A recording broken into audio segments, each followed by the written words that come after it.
amén, amén. Vamos a proseguir en el día de hoy con nuestra serie de predicaciones acerca de la oración y queremos aportar un poco más a la sección que tenemos de la oración en el día a día.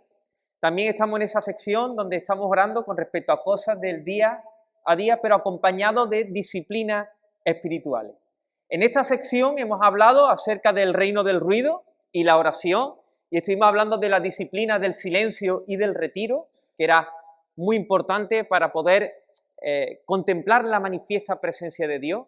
Y también la semana pasada estuvimos hablando de la oración y la cultura de la gula y la glotonería.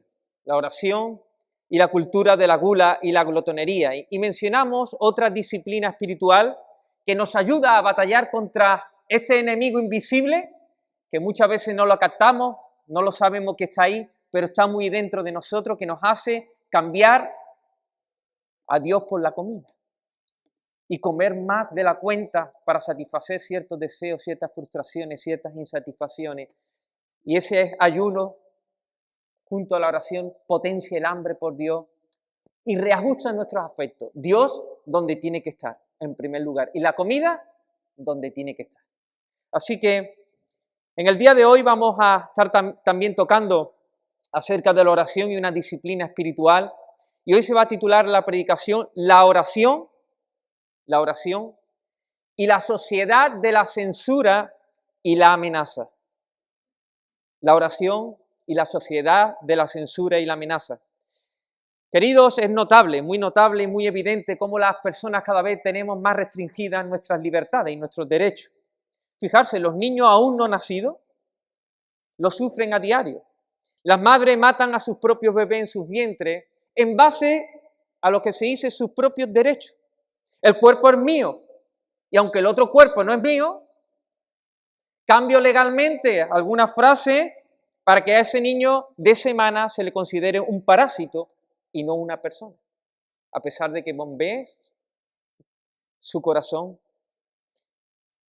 Se han establecido leyes para multar a personas que ayuden a otras que se consideran homosexual y desean reajustar su orientación a un patrón heterosexual.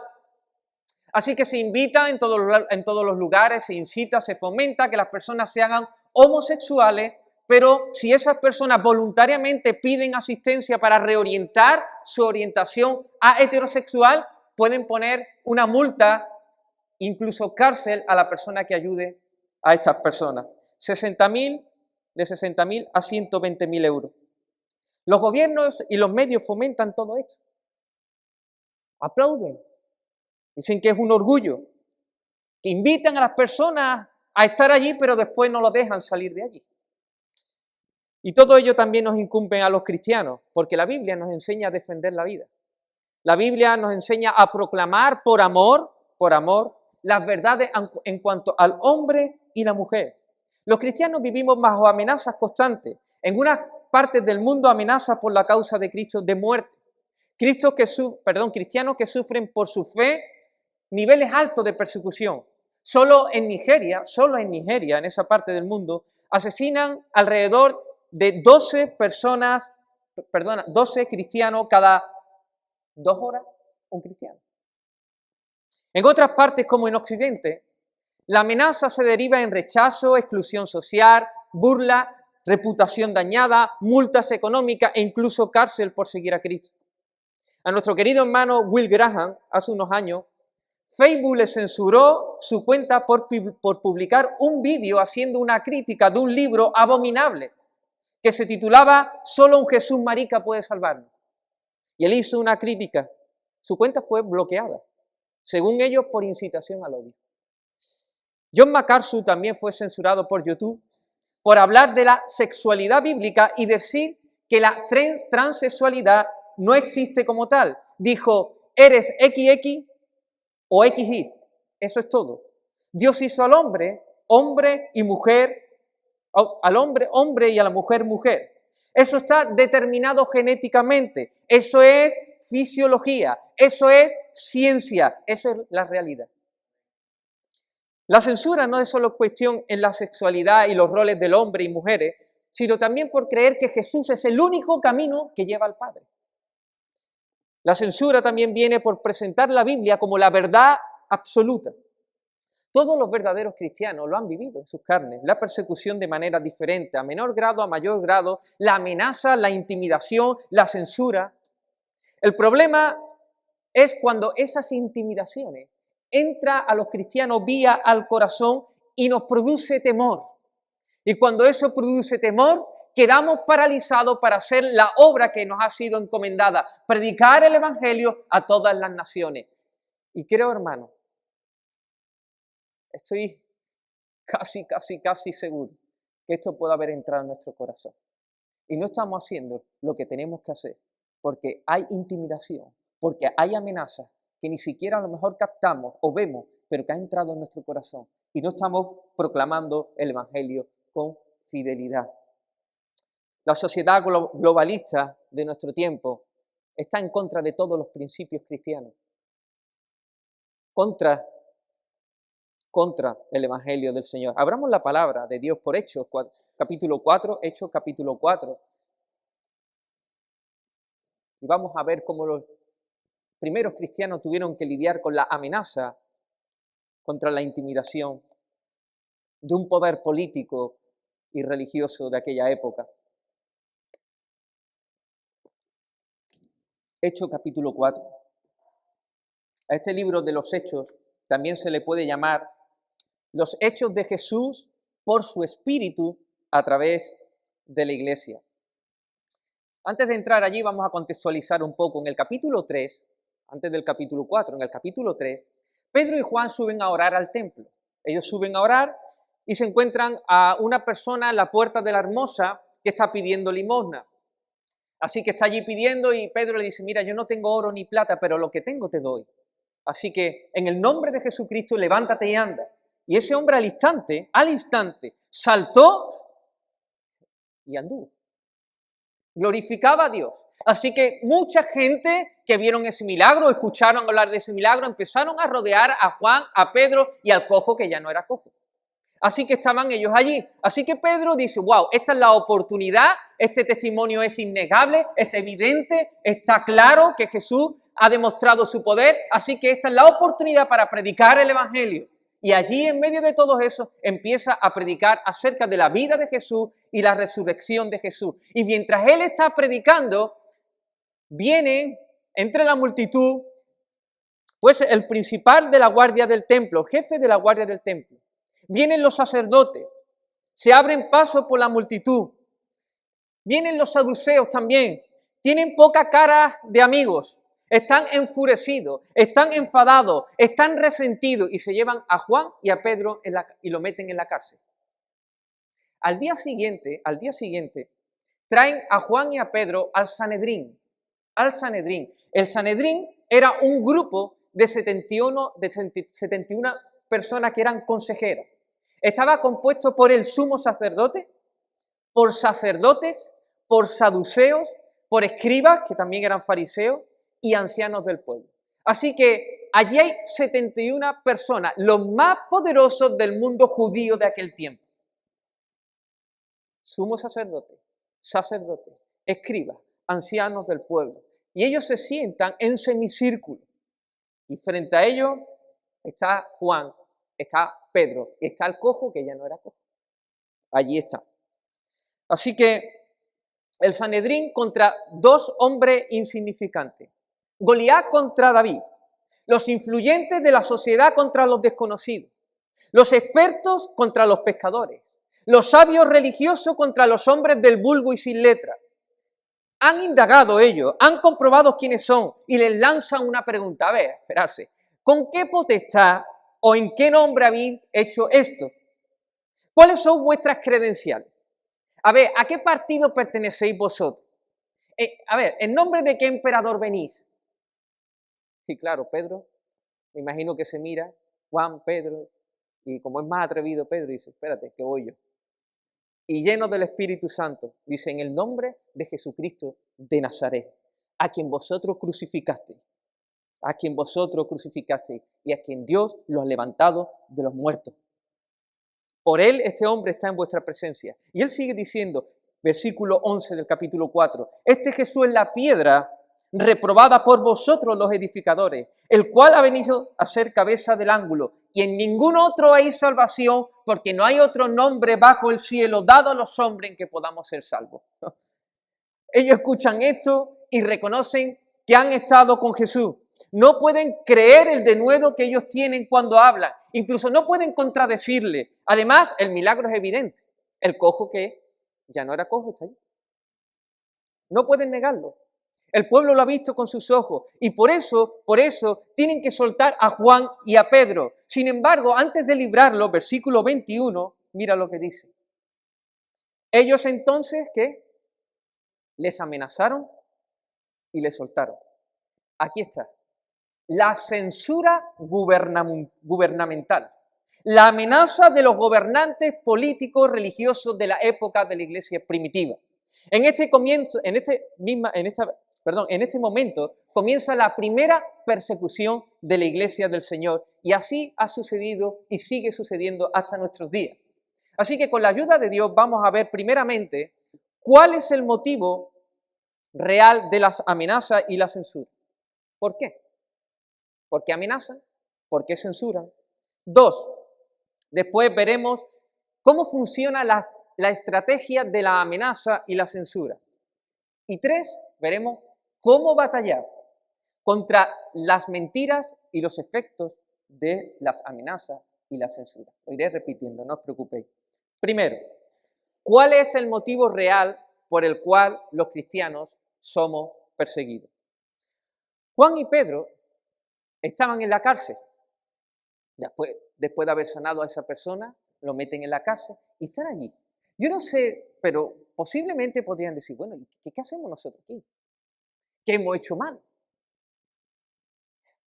A ver, vamos a pensar, hemos estado allí, hemos subido, hemos ido allí al templo, estábamos íbamos para orar en el momento de la oración, nos hemos encontrado a este hombre, hemos hecho un poder milagroso en el nombre de Jesucristo, se ha levantado después de 40 años que nunca habían dado a este hombre. ¿Qué hacemos aquí? Después encima le hemos ofrecido al pueblo el verdadero refrigerio para el alma, el Evangelio de Jesucristo. Pero mira, aquí estamos. Sí, Juan podría haber dicho, es verdad, Pedro. Mira, cogimos, sanamos a este hombre, ¿te diste cuenta cómo todo el mundo nos rodeaba?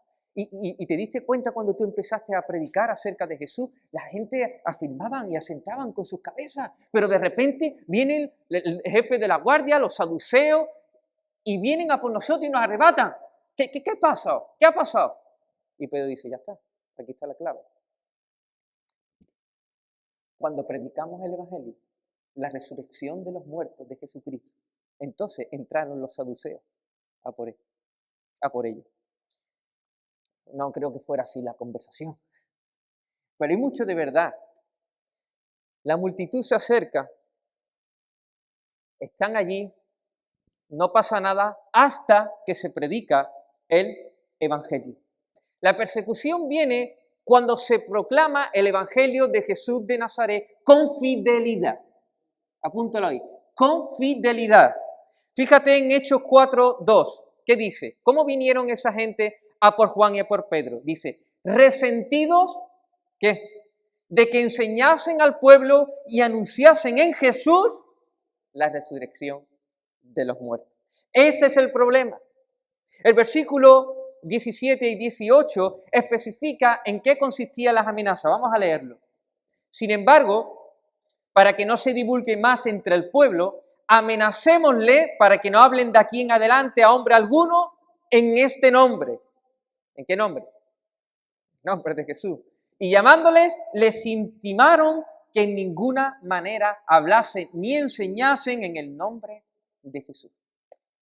El motivo de una verdadera persecución es una verdadera proclamación del Evangelio. ¿Te has dado cuenta que he dicho verdadera persecución? Porque no todas las persecuciones son verdaderas.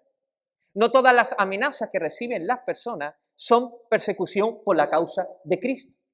Se puede estar siendo perseguido o rechazado o excluido por haber hecho algo mal. Pero no es así.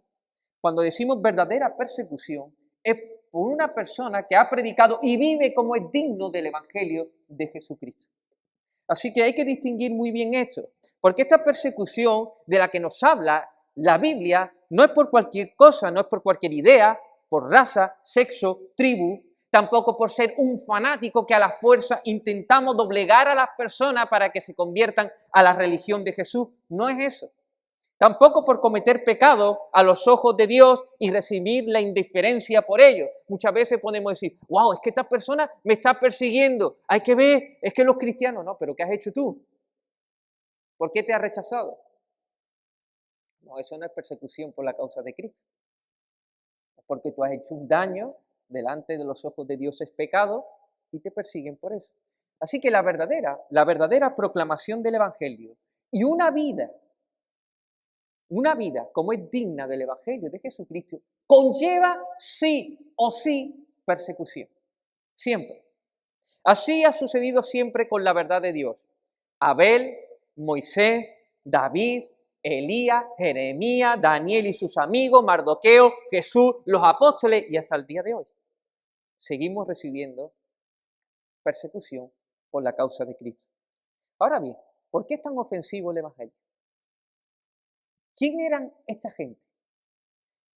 ¿Qué posición tenía?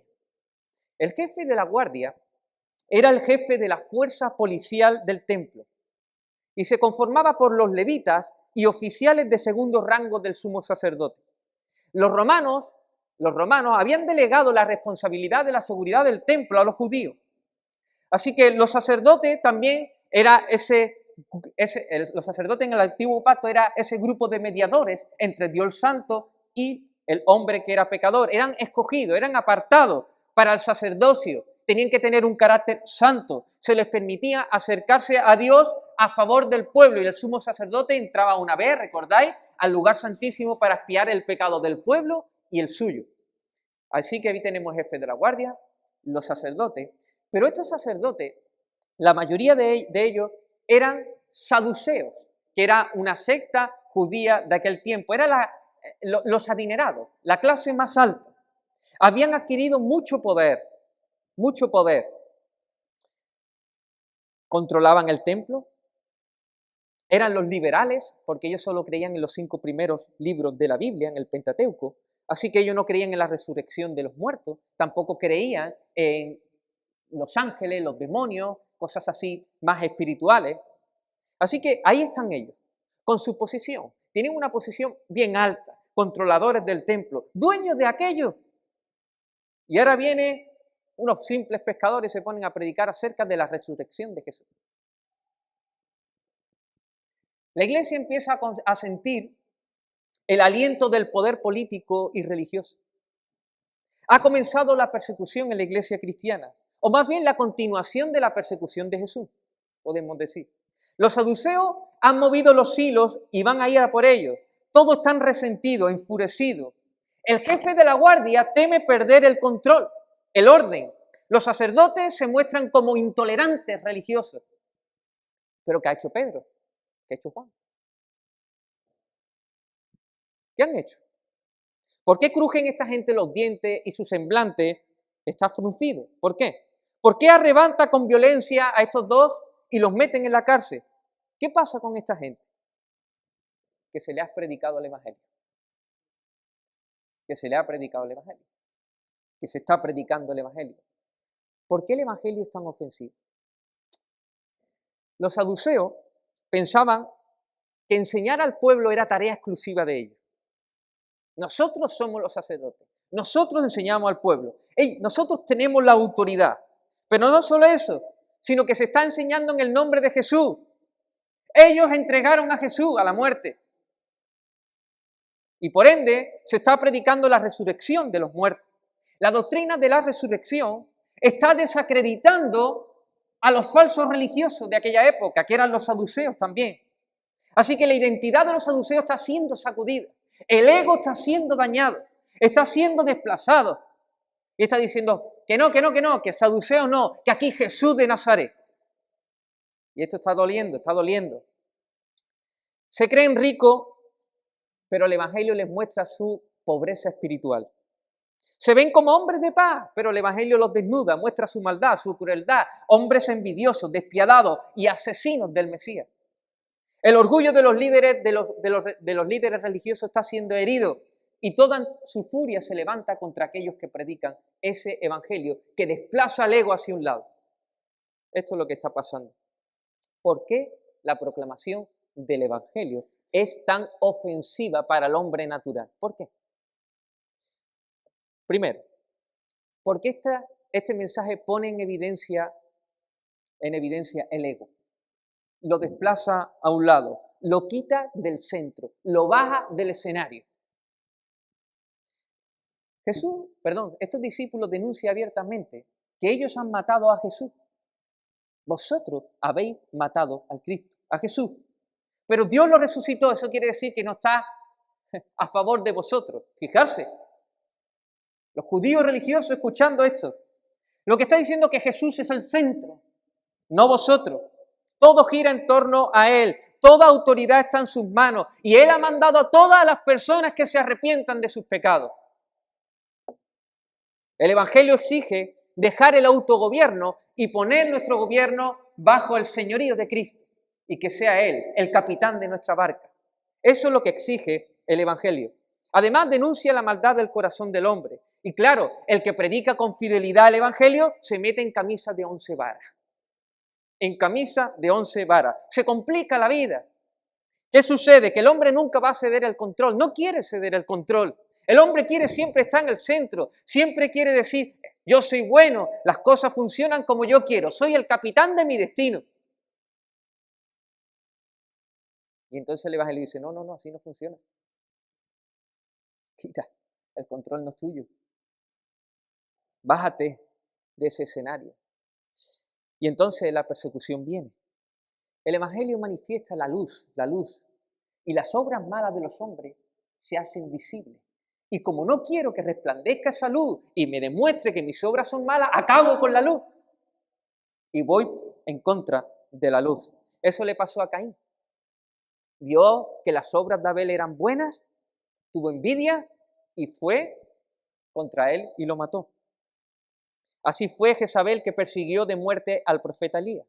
Así fueron los caldeos que acusaron a los 3 amigos de Daniel. Así fueron los sabios de Babilonia que persiguieron al mismo Daniel. Así fue el pueblo idolátrico de Israel que mató y persiguió a los profetas y dieron muerte. Así fueron las autoridades religiosas con Jesús y con sus apóstoles. Así es el mundo, los que están en sus posiciones cuando se predica el Evangelio por los cristianos. Así es.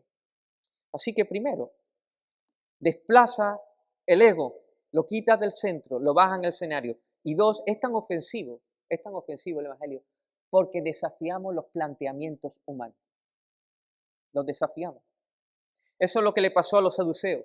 Ellos decían que no hay resurrección. Y dice, ¿cómo que no hay resurrección? Mira, Cristo ha sido resucitado por Dios. Y en Él podemos todos resucitar. Dios es un Dios de vivo, no de muerto. Y nosotros nos pasa lo mismo.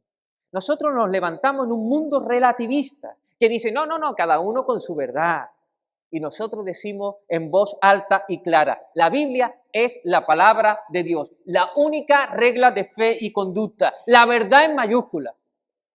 En medio de un mundo que acoge con regocijo el matrimonio entre personas del mismo sexo, nosotros decimos, no, el matrimonio es una institución divina. Y a Dios le desagrada ese planteamiento.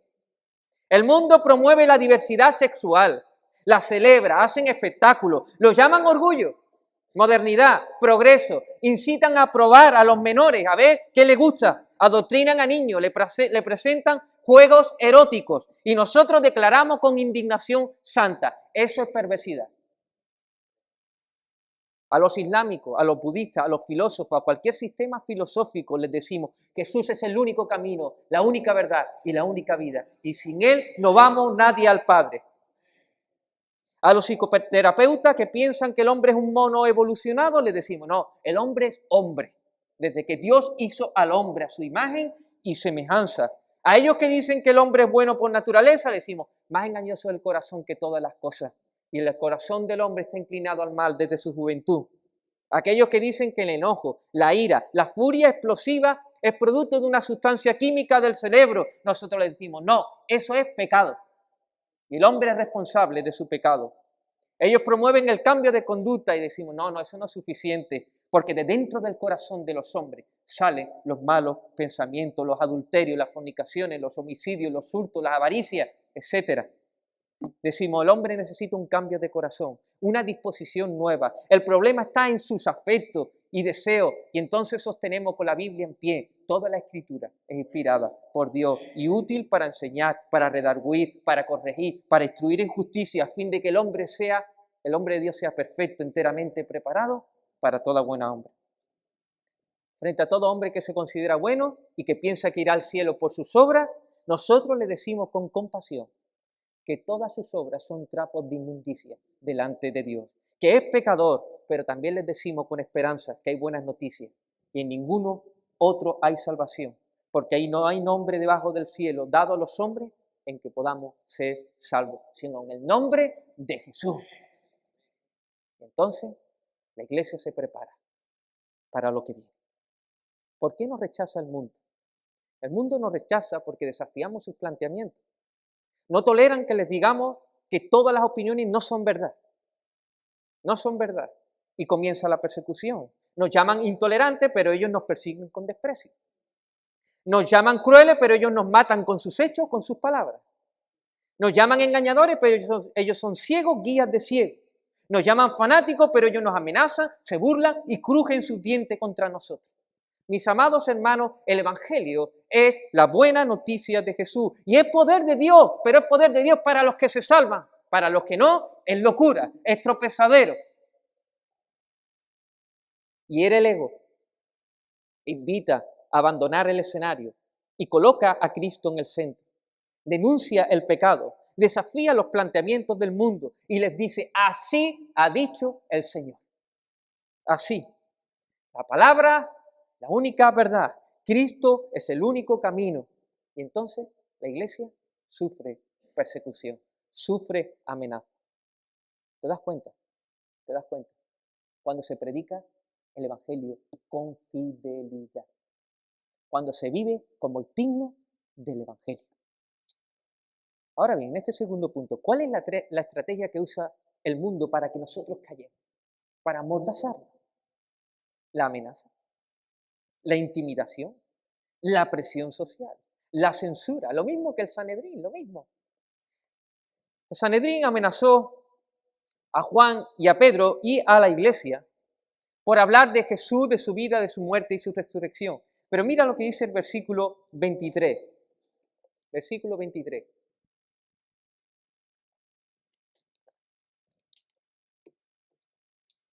Los amenazan y dice versículo 23, y puestos en libertad. Esto es ridículo. No sé si me entienden. Te amenazo y luego te dejo en libertad. Libres, pero sin poder hablar de la verdad. Eso no es libertad. Eso no es libertad. Eso es una libertad condicional. Eso lo conocemos, ¿verdad? En nuestro lenguaje. Una persona que sale de prisión por su buen comportamiento, dice, mira, te dejamos en libertad, ahora ten cuidado. Como te salte un semáforo en rojo, ya está otra vez en el trullo. Esto era más o menos. Os dejamos en libertad, ¿por qué? Porque si no el pueblo se nos echa encima. Pero como habléis en el nombre de Jesús, atento a las consecuencias.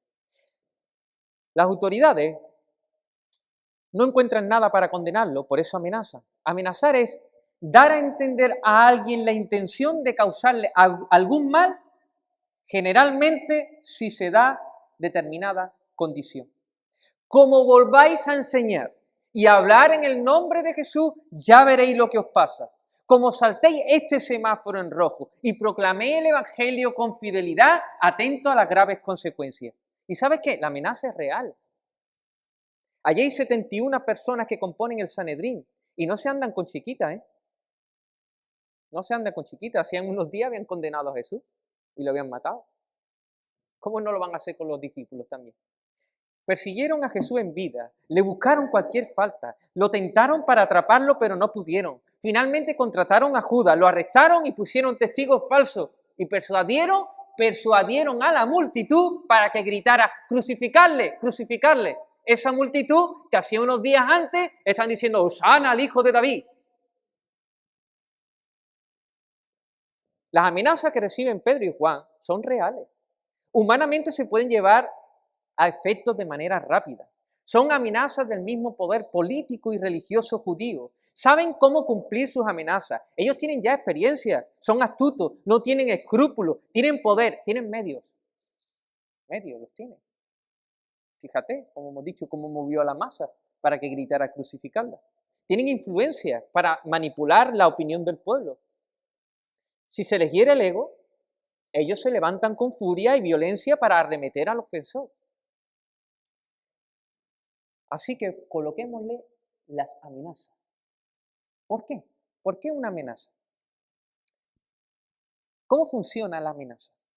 Primero, como ellos desean que den un paso atrás y no prediquen el Evangelio, le colocamos una amenaza.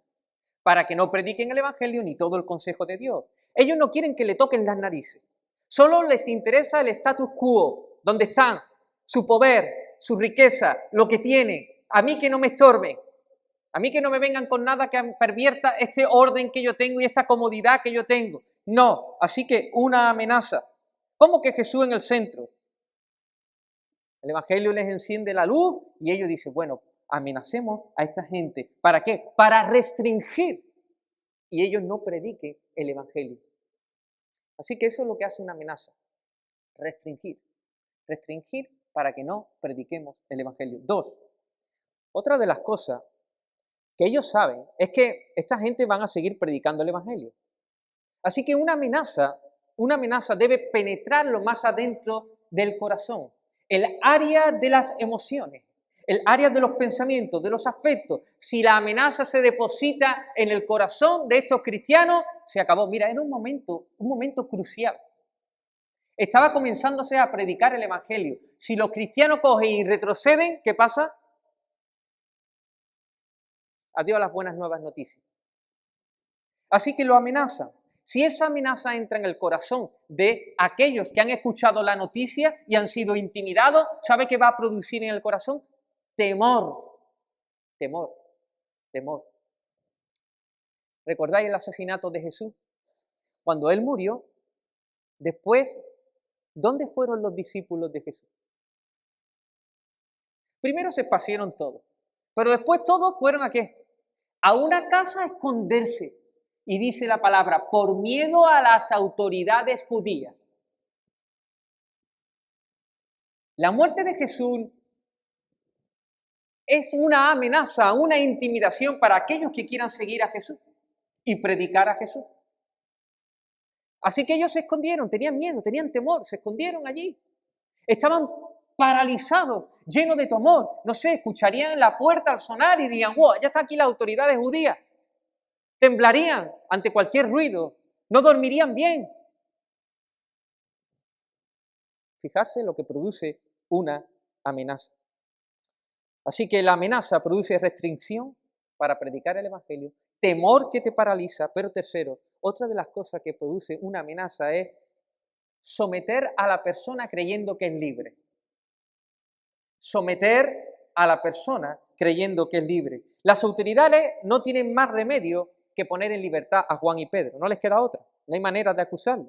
Ellos saben que nada más salir de allí van a predicar el Evangelio. Así que dice, vamos a darle una amenaza, una intimidación. ¿Por qué?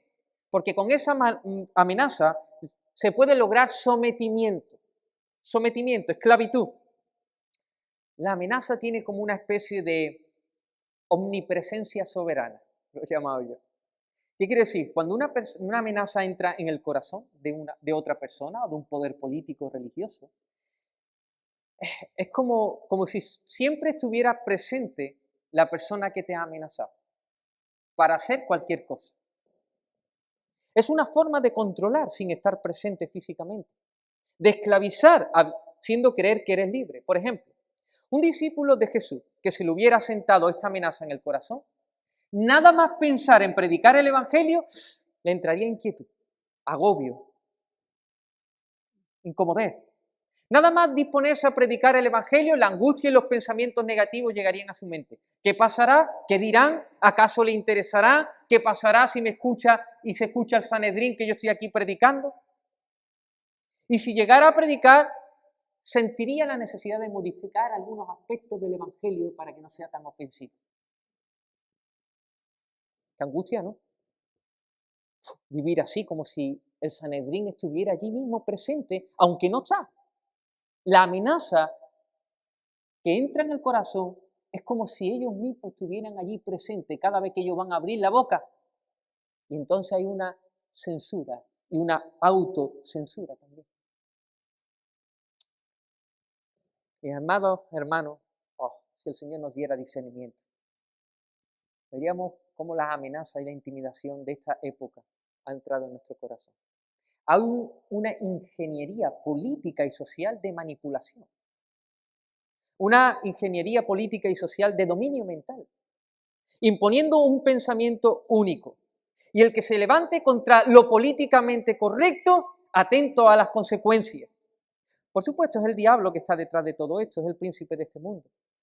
Mira, al diablo no le preocupa que nos reunamos aquí los domingos. A él no le preocupa que hagamos nuestros ágapes. A él no le preocupa que seamos solidarios con las personas y montemos asociaciones, que no le preocupa eso. Él tiene inconveniente si predicamos el Evangelio con fidelidad. Ese es el problema del diablo. Y no quiere eso. Ustedes seguir reuniéndose. Seguir hablando de un Evangelio light, de una gracia barata. Ustedes reunirse, hacer vuestros ágapes, vuestras comuniones. Ahora, que no os vea yo predicando el Evangelio ahí fuera a las demás personas con fidelidad. Y hay una ingeniería política, social.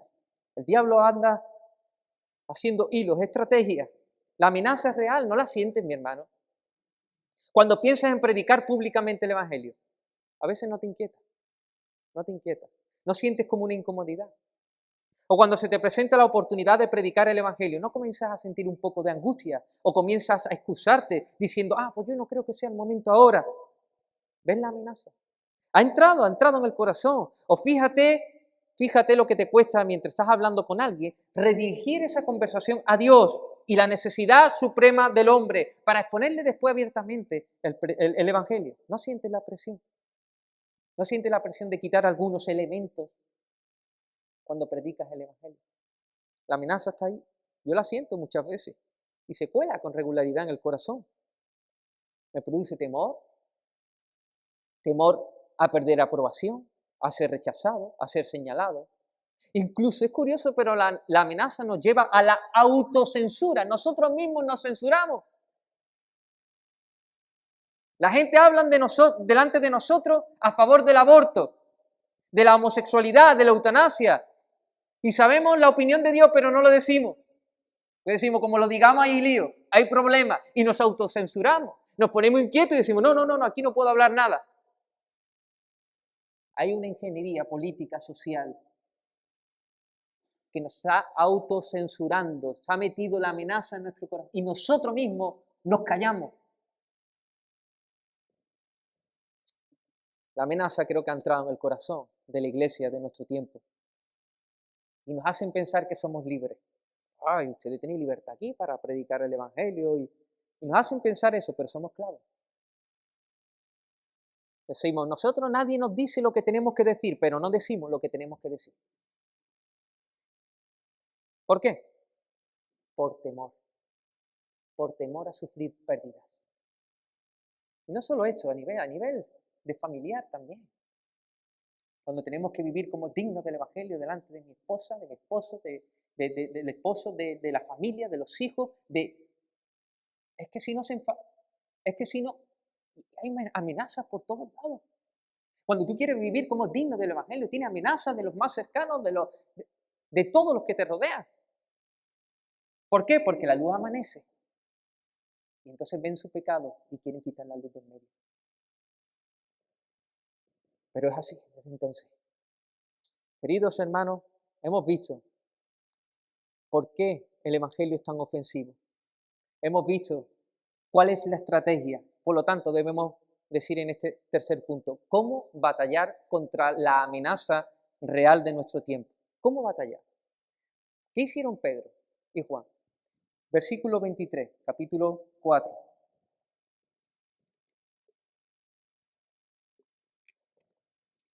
¿Qué dice la palabra? Y puestos en libertad, ¿qué dice? ¿Qué dice? Vinieron a los suyos. Vinieron a los suyos y contaron todo lo que los principales sacerdotes y los ancianos les habían dicho. Y ellos, habiéndolo oído, dice, alzaron unánime la voz a Dios. Vinieron a los suyos y oraron. Vinieron a los suyos y oraron. En este día quiero señalar la importancia de la oración en medio de una comunión edificante con los santos. La oración y la disciplina espiritual, la comunión con los santos. Fraternidad la puedes llamar si quieres. Juan y Pedro, nada más salir, se dirigieron a los suyos. Esta palabra nos habla de aquellos que pertenecen al ámbito privado, apartado. Los que forman parte de ellos. Ellos vinieron ¿a quién? A su cuerpo. Acudieron a la familia. Se refugiaron en el templo real de Dios, en la casa de Dios. Se juntaron con el rebaño de Dios. Mira, ya sé que fueron los 3.000 personas, que creo que sería difícil por su espacio, o que fueran las 120 personas del principio. Ellos vinieron a lo suyo, a la familia del Señor. Hay amenaza, hay intimidación. Y ellos pudieron decir, espérate, que hay amenaza e intimidación. Somos los apóstoles de Cristo. En nombre de Jesús hemos sanado a este cojo que llevaba 40 años, más de 40 años, cojo. Mira, hemos proclamado el Evangelio. Aún hasta en el Sanedrín hemos proclamado. Y le hemos dado una paliza a ese poder político y religioso. Así que Juan, Pedro, nosotros a lo nuestro. Vayamos y sigamos predicando el Evangelio. No, ellos no hacen eso. Ellos van a lo suyo. Ellos van a lo suyo. Ellos buscan continuamente la comunión edificante con otros hermanos en Cristo. Y he puesto edificante queriendo. He colocado edificante porque debemos aclarar que la disciplina espiritual no es simplemente quedar con otros hermanos y socializar, que está bien. Es más. La disciplina espiritual es más, fraternizar, es estar con los hermanos envueltos y sumergidos en la palabra de Dios. Anunciando, hablando, predicando, testificándonos unos a otros acerca de las maravillas de Dios, de quién es Dios. Te puedes ir con un hermano, tomarte un café y eso es una bendición y lo tienes que hacer. Pero es más, la disciplina espiritual es estar con mis hermanos, hablar de las maravillas de Dios, hablar quién es Dios, hablar acerca de Cristo. Nos edificamos mutuamente por medio de la palabra. Y eso es lo que buscaron los apóstoles. Estaban intimidados, estaban amenazados, pero ellos lo que hicieron es venir a lo suyo. A lo suyo. Comunicaron, cuando llegaron allí, comunicaron lo que les había acontecido. Mira, esa amenaza pudo ser una auténtica dinamita que explotara. Si eso entra en el corazón de la iglesia, se acabó. Se acabó el evangelio, la proclamación. Se acabó el cristianismo en aquel momento. Se acabó. Se erradica por completo. Eran los inicios de la proclamación del evangelio. Si eso se termina, si esa amenaza entra en el corazón, ¡bum!, una bomba. ¿Recordáis al pueblo de Israel cuando está en el desierto y va hacia la tierra de Canaán y mandan a 12 espías que exploren la tierra? Que 10 vinieron y ¿qué hicieron los 10? Desalentaron al pueblo y dijeron, vámonos, volvamos a Egipto. ¿Recordáis, no? Pues eso pudo haber pasado allí. Pero Juan y Pedro vienen a lo suyo y les cuentan estas cosas. Y la amenaza empieza a llamar a la puerta, pero ellos dicen, no, aquí no entras. La amenaza ahí es real, pero aquí en el corazón no entra la amenaza. ¿Por qué? Porque buscaron a Dios en medio de una comunión edificante. Buscaron a Dios. Algunos de los beneficios de la comunión edificante con los santos, cuando hablo santos, hablo de hermanos en Cristo, algunos de los beneficios de esta comunión y la oración en medio de esa comunión ante la amenaza y la censura son los siguientes. Uno, primero, si quieres apuntar, en medio de esa comunión edificante, yo puedo comportarme como lo que soy con esa familia. Ahora lo explico. Yo soy familia de vosotros, ¿sí o no? Porque estamos en Cristo. Pero cuando estoy con vosotros físicamente es cuando recibo los beneficios de la familia. Es aquí, en este círculo, cuando estamos, cuando tratamos, cuando nos vemos, cuando hablamos, cuando estamos ahí, donde tú te comportas como un hermano, como un padre, yo como un hijo, tú como un hermano.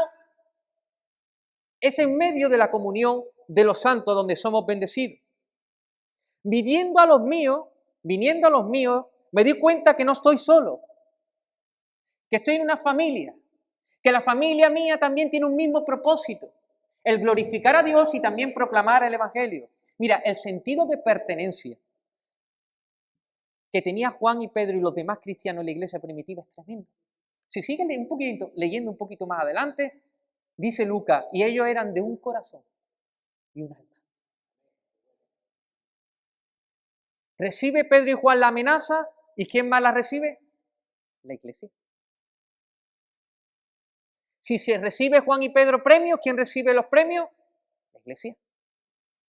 Si uno llora, todos lloran.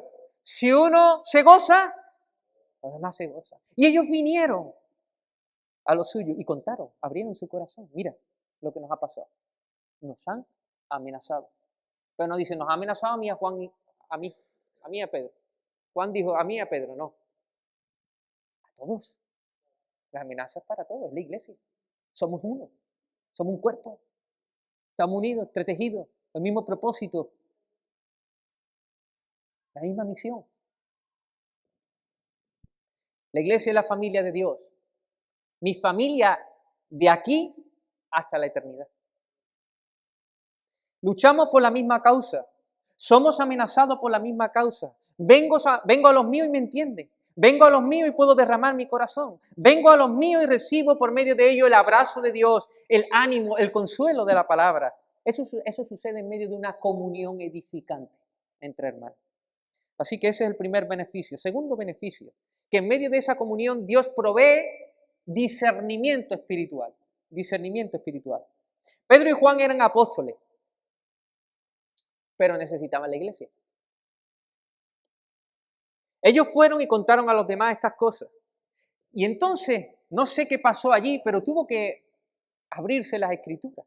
¿Por qué? Porque si tú te fijas en la oración en el versículo 25 y 26, ellos citan el Salmo 2. Dice, soberano Señor, están orando todos unánimes a una voz. A una voz. Soberano Señor, tú eres el Dios que hiciste el cielo y la tierra y el mar y todo lo que hay. Versículo 25. Que por boca de David, tu siervo, dijiste, ¿por qué se amotinan la gente? Y los pueblos piensan cosas vanas.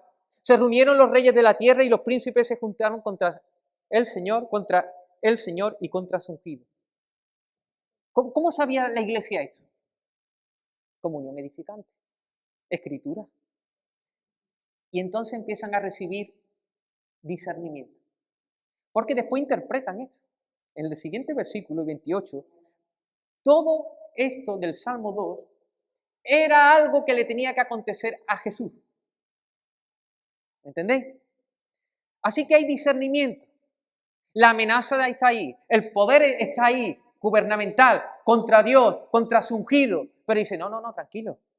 Esto es lo que decía. Entonces ellos se hacen entendidos en los tiempos. Entendidos en los tiempos. Así mismo pasa hoy, hermano. Nosotros vemos la maldad.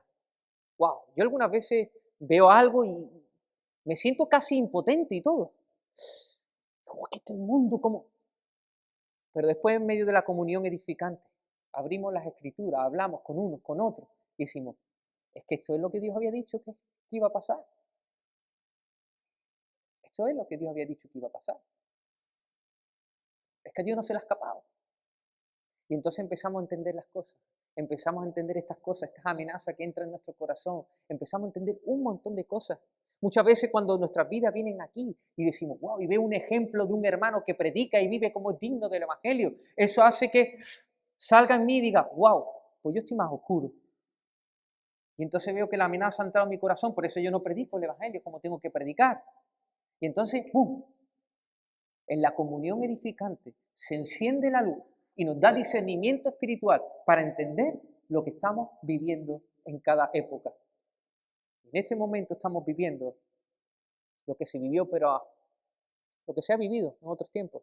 Persecución, amenaza, intimidación, más sutil, en nombre de la democracia. Y si no estamos en la comunión edificante, nos lo comemos con papas. Hombre, es que Dios ama a todo el mundo. Dios es amor. Así que igual, que cada uno esté un hombre con uno, da igual. Pero, ¿tú sabes que Dios es amor? ¿Sabes qué significa eso? Ven a la comunión edificante, abramos la Biblia. Dios es amor, claro que es amor. Por eso no le gusta eso. Porque eso es un atentado al amor de Dios, al diseño de Dios, a cómo Dios ha hecho las cosas. En la comunión edificante se exponen muchas cosas que en nuestros ojos uno solo está ciego. Pero cuando estamos unos con otros, vamos siendo limados, y allí saca uno una cosa, al otro otra, al otro otra, y empezamos a hablar de la palabra, y empezamos a tener luz. Y entonces la iglesia unánime empieza a alzar su voz. ¿Te das cuenta, hermano? Tercero, otra de las bendiciones de estar en la comunión edificante, la oración, cuando estás allí, después de hablar las escrituras, oramos. Y fíjate cómo oran ellos. Ellos oran teocéntricamente, Dios en el centro, y cristocéntricamente, Cristo en el centro. No podemos hablar de todas, pero ahí hay unas verdades poderosas contra las mentiras diabólicas. La amenaza entra con sus mentiras. Fíjate cómo ellos comienzan la oración. Soberano Señor. ¿Quién es el Sanedrín delante de ti? Es como si estuvieran diciendo. Tú eres el rey, tú eres el Señor, tú mandas. Además, la autoridad que tienen ellos es porque tú la permites. Todo lo que pasa porque tú tienes un plan. Tú nunca improvisas, nunca te coges una situación de sorpresa. Ni siquiera esta agenda globalista de nuestro tiempo. Además, tú eres el soberano Señor, tú eres el todopoderoso, porque creaste todas las cosas. Tú gobiernas, pero tienes el poder para llevar tu plan hacia donde quieres, porque eres el todopoderoso. ¿Te das cuenta? El Sanedrín se levanta contra tu iglesia, o sea, contra Dios mismo, pero nunca la podrá parar. ¿Por qué? Porque el Señor está con nosotros. Y entonces te preguntas, ¿quién temo yo? ¿Al Señor o al hombre? ¿Al Sanedrín o al soberano Señor? ¿Obedezco a los hombres o obedezco a Dios? Muy fácil, ¿no? Cuando esa verdad poderosa entra en tu corazón y entiende que Dios es soberano, todopoderoso, se disipan las tinieblas y las mentiras. La amenaza está ahí, es real, pero no entra en mi corazón. Lo que entra es la verdad de Dios, que Dios es soberano, todopoderoso, y que no se le ha escapado nada, y que va a triunfar, y va a triunfar, su plan va a triunfar. Y estos son acontecimientos que tienen que estar parte del plan de Dios. Así que ya sale del escenario de mi corazón el Sanedrín y pongo allí a Dios. Ya no tengo que vivir bajo la omnipresencia de la amenaza, sino bajo la omnipresencia del Dios soberano. Amén. ¿Te das cuenta lo importante que es venir, hermano, a la casa de Dios y orar junto a mis hermanos? ¿Tú te das cuenta? ¿Por qué no lo haces más? ¿Por qué no lo haces más? Levantamos oraciones con verdades y levantamos. ¡Wow! Y esas oraciones, esas verdades entran en nuestro corazón. Porque nosotros oramos a Dios no para informar a Dios, porque Dios lo sabe. A Dios le place que oramos, que hablemos con Él. Pero por medio de la oración informamos nuestro corazón de verdades de la palabra del Señor. Amén. Y entonces se disipan las tinieblas. Y cuarto, otro de los beneficios, es que cuando estamos en la comunión edificante con los hermanos, aprendemos a orar. Lo que estamos hablando con esta serie. Juntos, cuando nos reunimos en base a la palabra del Señor, aprendemos a pedir como conviene. Fíjate cómo pidieron ellos. Uno podrían haber dicho, Señor, rómpele los pies a los del Sanedrín. Otro, quítalos de en medio. Otro diría, Señor, pero líbranos de la cárcel, que no entremos. Pero ellos deberían levantar a una sola voz, una oración. Y dice que si todos se ponen de acuerdo conforme a algo que el Señor quiere, Dios lo da. ¿Qué pedimos? Que le partan las piernas, que le caiga un rayo. ¿Qué? Espérate. Vamos a abrir la Biblia. ¿Qué podemos pedir según la voluntad de Dios? Y entonces ellos oraron. Algo así, Señor. Tú eres nuestro Señor, no el Sanedrín. Te queremos obedecer a ti. Tú nos has mandado a predicar. Somos tus siervos, queremos servirte. Pero mira sus amenazas. Son reales. Esta gente nos declaran libres, pero nos quieren esclavizar. Nos dejan sueltos, pero nos quieren dominar de tal manera que no hablemos de ti. Señor, no queremos estar sujetos a ellos. No queremos estar condicionados a sus amenazas. Concédenos ¿qué? Que con todo de nuevo hablemos la palabra de Dios. Esta gente han sabido y han aprendido a pedir como conviene en estas circunstancias. Lo que están pidiendo es libertad para hablar. No le está diciendo, quítanos las amenazas, quítanos el Sanedrín. No. Danos el valor para predicar el Evangelio a cualquier precio. A cualquier precio. Pero no quedaron ahí, además pidieron, mientras tú extiendes, versículo 29, 28, 29 creo que es, mientras tú extiendes tu mano para que se hagan sanidades, señales, prodigios, mediante el nombre de tu santo Hijo Jesús. Señor, predicamos el Evangelio, predicamos tu palabra y tú mientras ve manifestando que el reino ya está aquí por medio de los milagros, de las señales que tú haces. ¿Te das cuenta, hermano? La comunión edificante nos lleva a orar, y a orar y a pedir como conviene. Vamos terminando, querida iglesia. La amenaza y la censura está presente en cada rincón. Yo te quiero hacer una pregunta, unas cuantas preguntas. ¿Tú has ganado más de 3.000 almas en un día?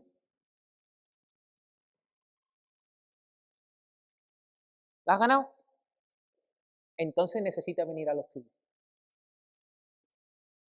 Si Pedro, que los ganó, vino a los suyos, tú también los necesitas. En medio de la amenaza, reúnete, congrégate, refúgiate en el templo de Dios, en la congregación de los santos. Te vuelvo a preguntar, ¿has sanado alguna vez en el poder de Cristo a un cojo de más de 40 años? ¿No? Necesita venir a los tuyos. Necesita venir a los tuyos. En medio de la amenaza necesitamos venir a los nuestros. ¿Te has enfrentado alguna vez a los 71 más poderosos de la época, de tu tiempo? ¿No? Necesita venir a los tuyos. Estoy siendo irónico, ¿me entiendes? Aunque el Señor te concediera estas cosas, siempre necesita venir a los tuyos. Porque seguimos siendo débiles. Porque no lo sabemos todo. Porque necesitamos el ánimo, el confort, los dones de los demás para yo ser edificado. Mis hermanos necesitan también mis dones. Queridos hermanos, hay una ciudad fortificada, una ciudad como Jericó, como esas tierras de la tierra prometida que quieren intimidarnos para que el reino de Dios no avance. Y Satanás está allí con sus títeres, el mundo, pero sabe que esas murallas van a caer y están cayendo. La iglesia es la casa edificada por Dios que avanza y avanza y ni siquiera a las puertas del Hades pueden prevalecer contra ella. ¿Hay una amenaza constante? Acude a la iglesia de manera constante. ¿Y por qué acudimos en medio de la amenaza a la congregación de los santos? Porque he dicho que somos hombres y mujeres débiles, que necesitamos el calor de la familia de Dios, el discernimiento espiritual, orar juntos informando al corazón de las verdades gloriosas del Evangelio y para seguir aprendiendo a orar y a pedir como conviene. Por eso necesitamos la comunión de los santos. Hermanos, os ruego que podamos atesorar esta palabra en nuestro corazón y podamos decir, sí, Señor, así es. Necesitamos la iglesia. Necesitamos un compromiso más fuerte con la iglesia. Estar cada vez que estamos ahí, y no solo aquí, sino cuando estamos entre semanas, llamando unos a otros, quedando para tener una comunión edificante. Y entonces, vamos a coger músculo. ¿Y sabes qué? Las puertas del Hades no van a prevalecer. Vamos a ir en conquista, amén, para la gloria del Señor.